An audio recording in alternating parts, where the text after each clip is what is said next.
6:38 Nashville's Morning News on Super Talk 99.7 WTN for Friday.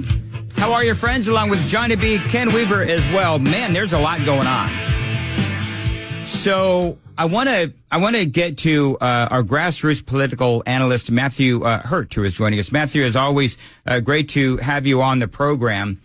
You know, the death, I mean, Fox News and a lot of these folks on cable TV are really making a big deal about the death of Vladimir Putin's political enemy, Navalny. And one of the things, and I do find this interesting, President Biden has warned Vladimir Putin publicly not to do anything, not to harm his political enemy, Navalny. This is one thing that Biden said. This was, I think, a year or two ago. That's why we're going to raise our concerns about cases like Alexei Navalny. I made it clear to President Putin that we'll continue to raise issues of fundamental human rights.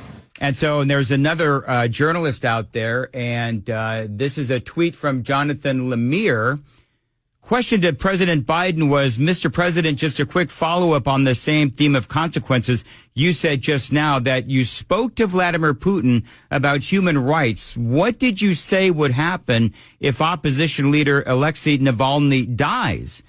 The president said this, according to this transcript. I made it clear to him that I believe the consequences of that would be devastating for Russia. He says, I'll go back to the same point. What do you think happens when he's saying it's not about hurting Navalny? This, you know, all the stuff he says to rationalize the treatment of Navalny, and then he dies in prison. So it's interesting, Matthew, because President Biden has been, you know, warning or commenting about Vladimir Putin taking out his political enemies. This morning, Navalny has died in prison of poisoning, from what I understand. And so now all of Vladimir Putin's, arch enemies or opposition leaders, they're dead or jailed or in exile. And so I think this is just an interesting case because, once again, it shows that Vladimir Putin really doesn't care what Joe Biden has to say. You know, Dan, it's great to be with you, and this is no surprise that Navalny has died in prison. This is what happens when you weaponize a justice system, or in Russia's instance, an injustice system. There's not actual law and order or rule of law in Russia. But to have a political prisoner, a political opponent, die in prison is absolutely unconscionable. This is not what free nations do, and we know Russia is an authoritarian regime. It isn't what free nations do, but unfortunately, we have a situation here where an authoritarian figure, be it Vladimir Putin, has targeted a political opponent, imprisoned him, and that person has unsurprisingly died in prison, leaving very few people. What this does is it causes a chill across Russia for anybody who would question or rise up in opposition to Vladimir Putin. And this is a dangerous precedent in Russia, and it's certainly dangerous anywhere else in the world. You know, one of the things, and switching to, politics here in America and Joe Biden, there's a couple of things that are going on, and I haven't even had the chance to cover these yet. I do have a lot going on this morning, but we all remember when Joe Biden, he attacked the special counsel, and he attacked the special counsel for bringing up the death of his son, Beau. And so this was something that the president came out, and we all remember that press conference. And it was a really bad press conference. And the reason why it was so bad was because Joe Biden, of course, all the memory issues that he's been having, but he came out and he attacked the special counsel for bringing up Beau's death.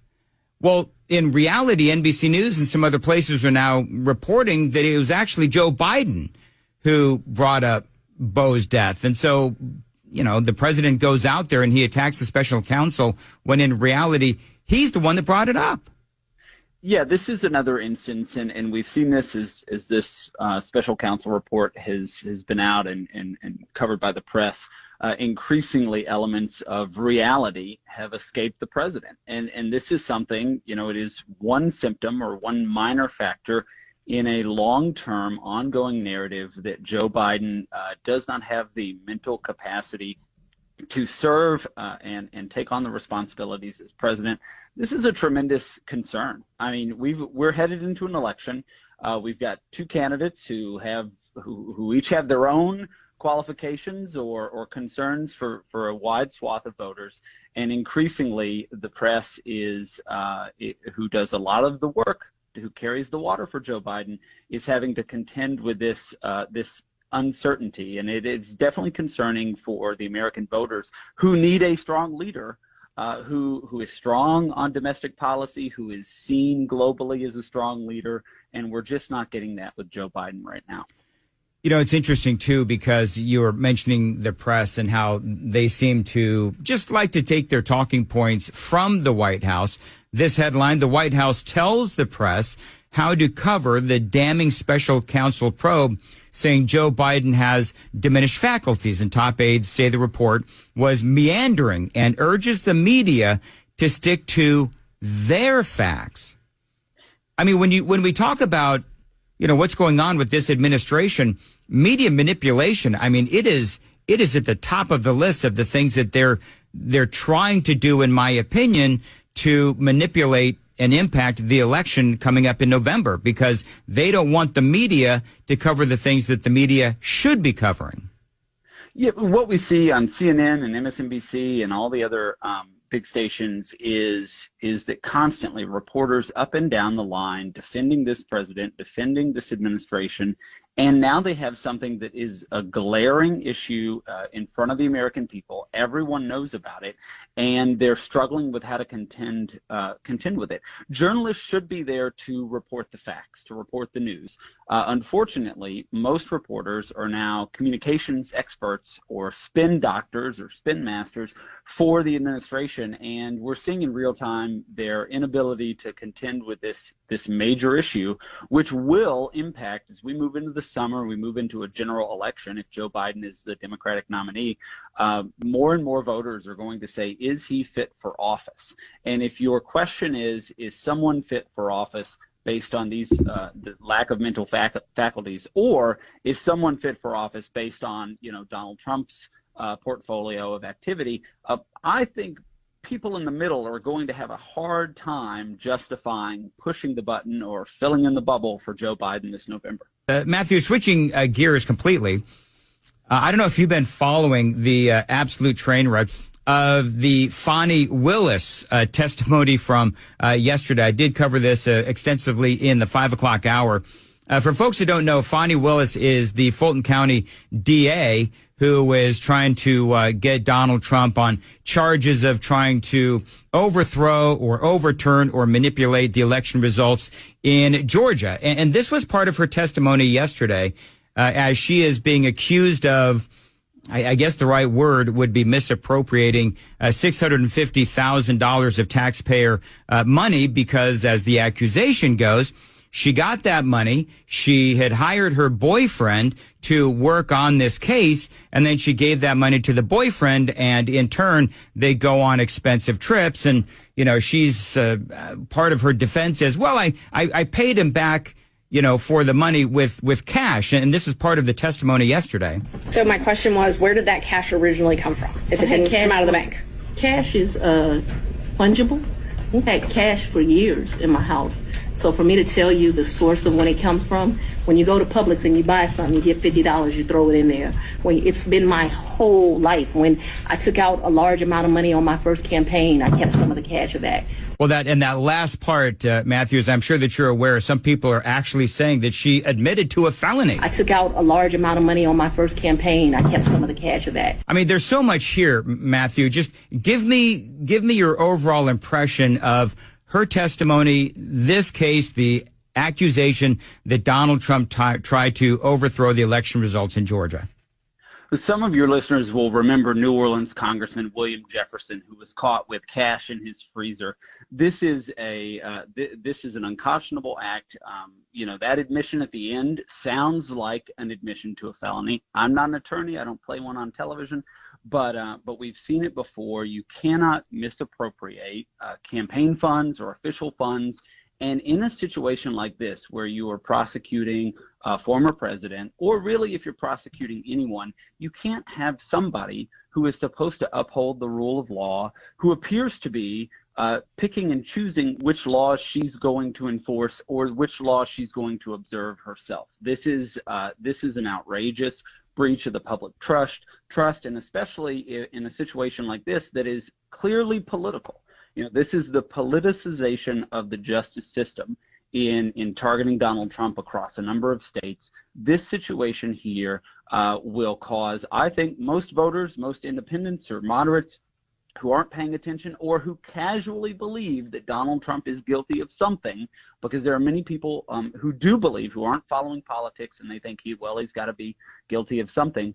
This is going to tarnish whatever effort she thought she was going to be able to engage in and do in the justice system against Donald Trump. This raises serious questions about her ability to do this impartially, and it certainly should cause additional investigation into her official or campaign activity. How do you think this is going to end? Some people, and again, you and I are not attorneys, but I know that you deal with a lot of attorneys in your line of work. And so I guess there seems to be a debate going on as to whether or not this entire case should or will be dismissed, or if they'll just get some additional prosecutors in there. And before you answer, what I will say is, regardless as to what happens, it seems to me like this whole case is tainted, and Donald Trump was clearly correct when he said over and over again that Fani Willis was corrupt. This is a situation where all of the actors for the state or anybody who's involved in the legal system has to operate above board. In this country, we have the presumption of innocence until proven guilty. And in this matter specifically, now I'm not, don't know the intricacies of the courtroom or the court process, but this is a situation that raises serious concerns about her ability to do her job, and a jury or a judge is going to take into consideration all of these factors when proceeding through this matter. And I think Donald Trump is facing a number of issues across states.